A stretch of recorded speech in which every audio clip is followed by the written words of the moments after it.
Good evening, everyone, and thank you so much for having me back in the Mayo area again. It's always nice to be asked out, but when you're asked back, it's wildly exciting because it says you must have done something right the first time round. I start every night exactly the same way. And even though tonight I am in the room with some friends, with very good friends that I've made along the line of this particular journey and Debtoptions journey, I'm going to ask those people to sit and hear it for a second time round for the sake of those who are only hearing it for the first. And also, of course, for the sake of the people that will get to see this on Facebook and on YouTube, and that maybe it might be an introduction to them as to what they can do and how they can stand back in their power again one more time. I like to start every night on, I suppose, the question, if you like, of who and what it is we actually are. Were you born a slave? Were you? No. Is there anyone here who wants to end their days a slave? No. Okay, I know exactly how I was born. There was no doubt in my mind whatsoever. I was born free in every sense of the word, and my father told me very early on I was a queen. And I plan to pop off this planet exactly the same way. Anything else in between has got to support that. Nothing else is available. So I worked all of my life. I made a huge mistake, if you like, that I had to find that, or I had to get to that. Whereas in actual fact, that's who and what it is we are, 100% free. So I was a good girl, and I worked really, really, really hard every hour of the day I possibly could. And I did everything right. Paid the taxes, good evening gentlemen, paid the taxes, and followed the rules as the rules were laid down for me. Thank you very much, Steve, because I was going to be holding there. Will I? Can I actually take it off and do it in my hand? You can, yeah. Thank you. That's wonderful. And now I can lean up on this all together. So I did it right. I've run several successful businesses all of my life. Some of them have been the wild, the weird, the wacky and the wonderful. And I've often asked myself how I ended up doing what I was doing. One of the career paths that I travelled is I've worked as an international trainer. I've trained entrepreneurs in confidence. Chocolate, confidence and consciousness was the name of that particular presentation. And I travelled the world with it. And when you look at it, confidence is something that should be natural to every one of us. It's something that comes, that we're born with. It's that essence of freedom, or that essence of who you are, so you can go out and do absolutely anything. Chocolate is one of the substances that we use when we're lacking in confidence. So is alcohol, so is sex, anything at all to make you feel good, rather than just sitting in your own skin and being who it is you are. What we use to get to all of that is consciousness. And consciousness is an awareness, or being alert, being alive in every sense of the word. So I was out doing these kind of trainings, and then all of a sudden when I crashed, I can honestly say I woke up for one of the very, very first times. I used to train governments in stress management and creative thinking. And I had all the theory on all of this stuff, and I gave it out goodo, right? Stress management and creative thinking. The Maltese government had me back several times on this particular subject. Whereas now I work in stress management and creative thinking every solitary day of the week. So now I work in the cold face, using all the experience that I gathered over the years, doing all of these different kinds of programs. I now put this into practice in the front line, and I show people exactly how to use that true confidence, that true awareness, that true consciousness of themselves to stand back in their power one more time. If you want to gain power over somebody, the best way you can do it is make sure that they're not alive. Right? Make sure that they're not aware, and make sure that they're not alert. Instead, if they're a bit dreamy or a bit sleepy, it's the best way to have them. So there I was, working away as a very good girl, fast asleep. And then from the pressure of the whole lot of it, I collapsed. I went down. My business did not go down. I went down. So when I came out of it, and when I was back on the health road again, I was told by the doctors to take at least 6 months off to regain my health.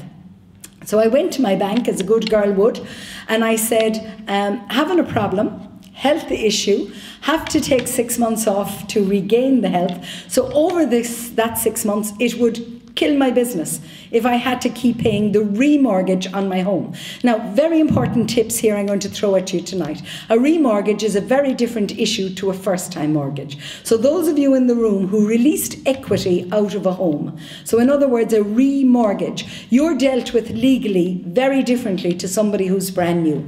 If you go in on a new mortgage, you're buying into the value of the house. True?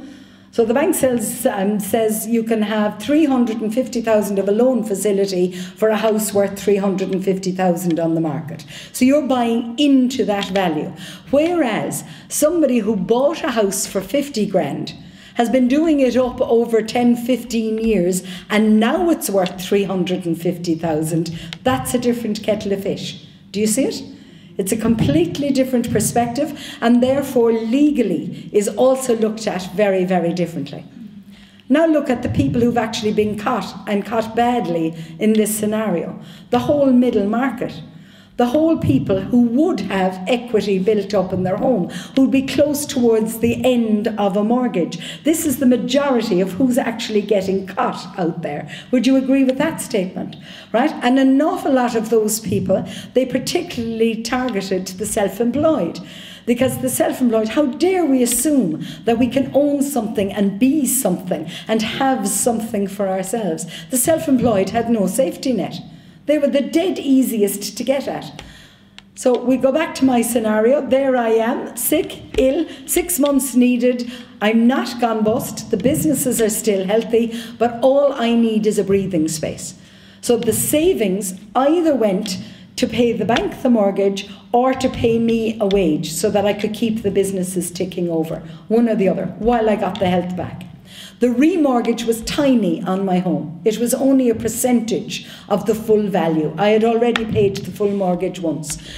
So what I suggested was 6 months on interest only, and then we sell the house and we both go our two separate ways. But the stress of selling the house while I was ill was not an option. Okay? And they said no.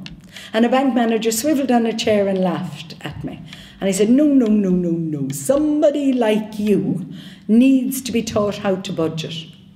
But budgeting wasn't my issue. Illness was my issue, completely and utterly different.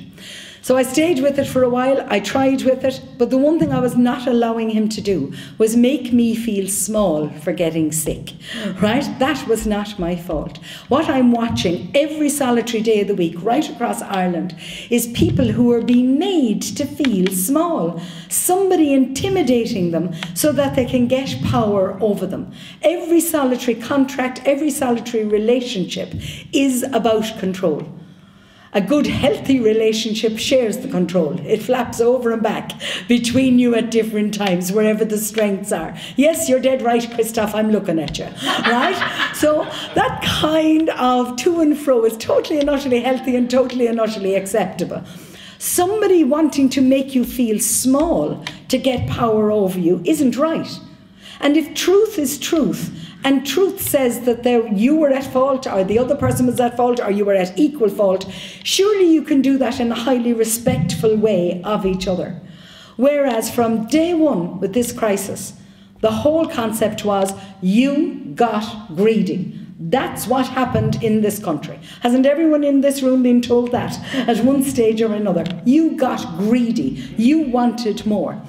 I keep saying, and I will say this till my dying day, if that is the case, the whole world got greedy at exactly the same time. Now that's not possible, because the whole world is in crisis at this moment in time.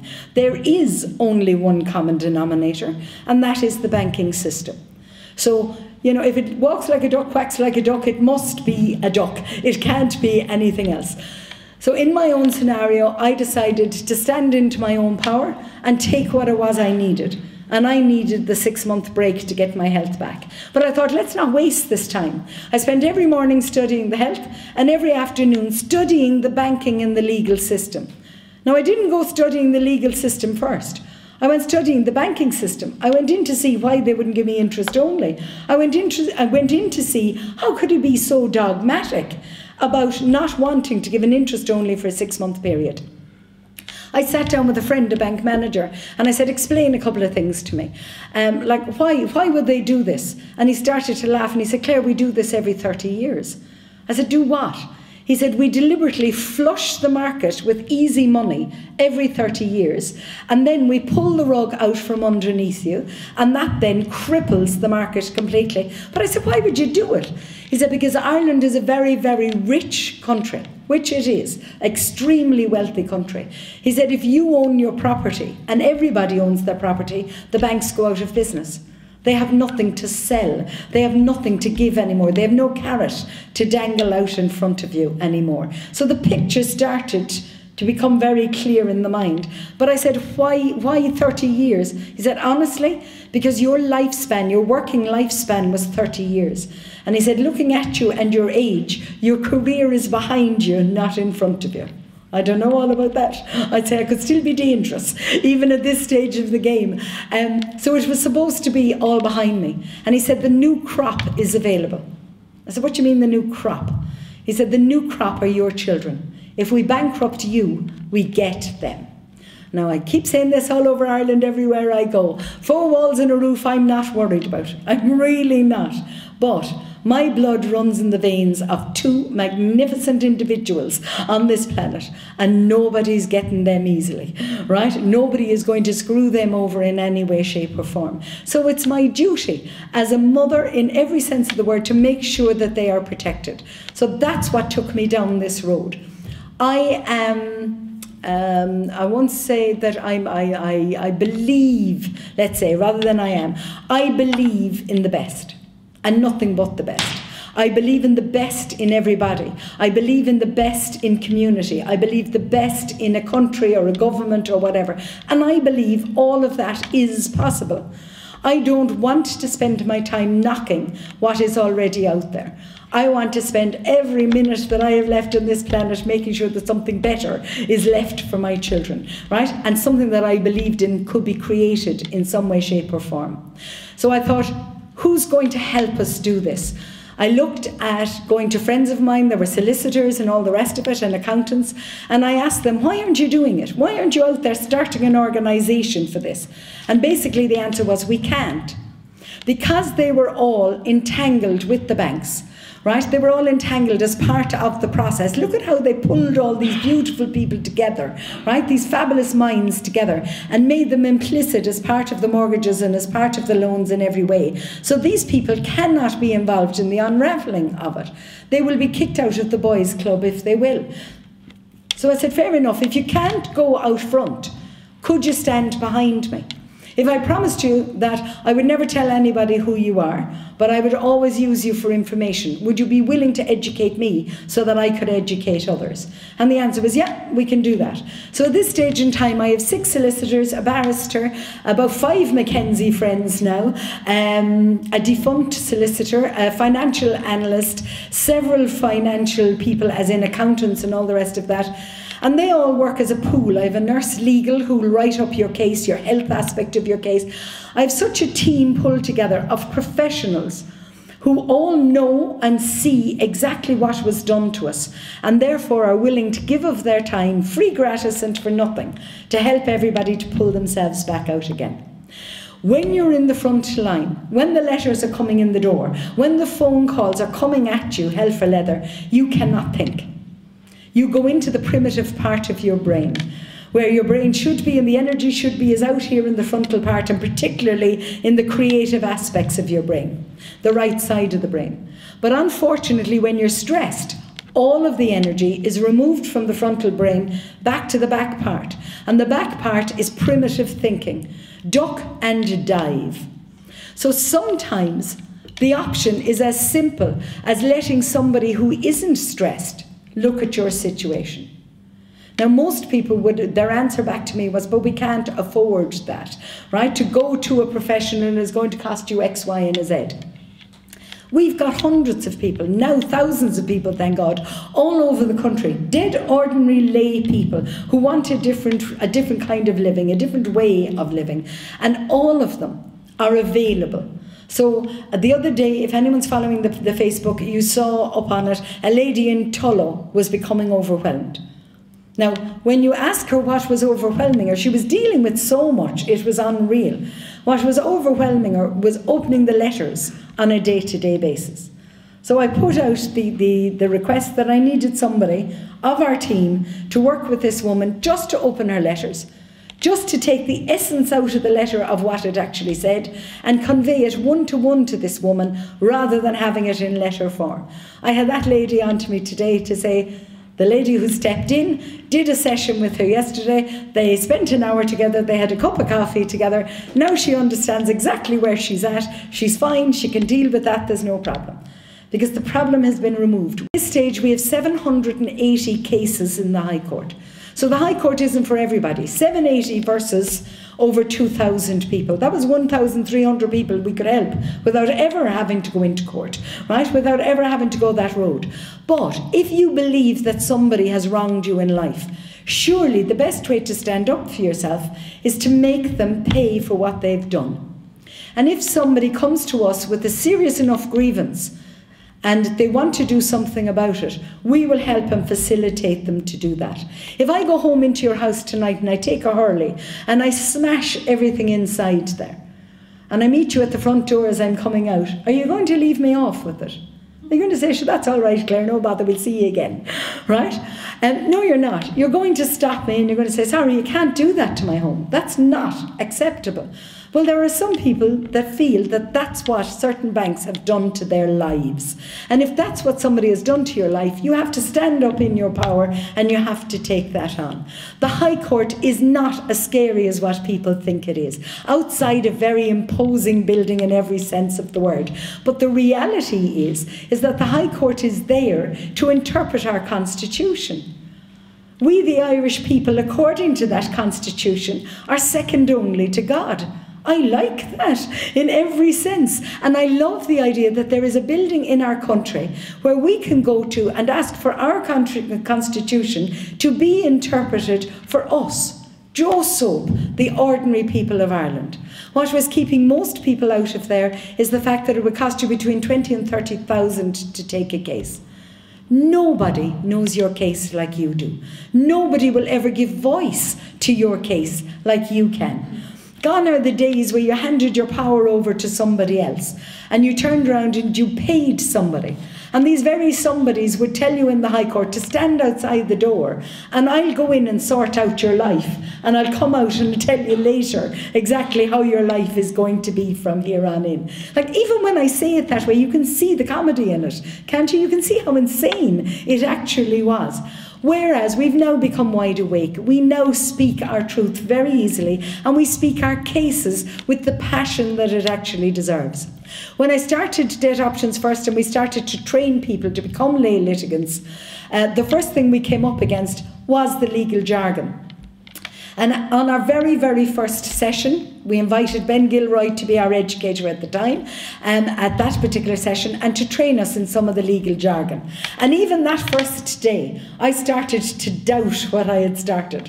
Because I looked around the room and I saw people who came in with huge enthusiasm, and suddenly they were saying, you could see written all over their faces, but what if I forget the word? What if I mispronounce the word? What if I can't remember on the day because of panic? So the next session that we had, and some of you were actually at it, I turned around and I said, forget it. We're only going to use our own language. Our voice is enough.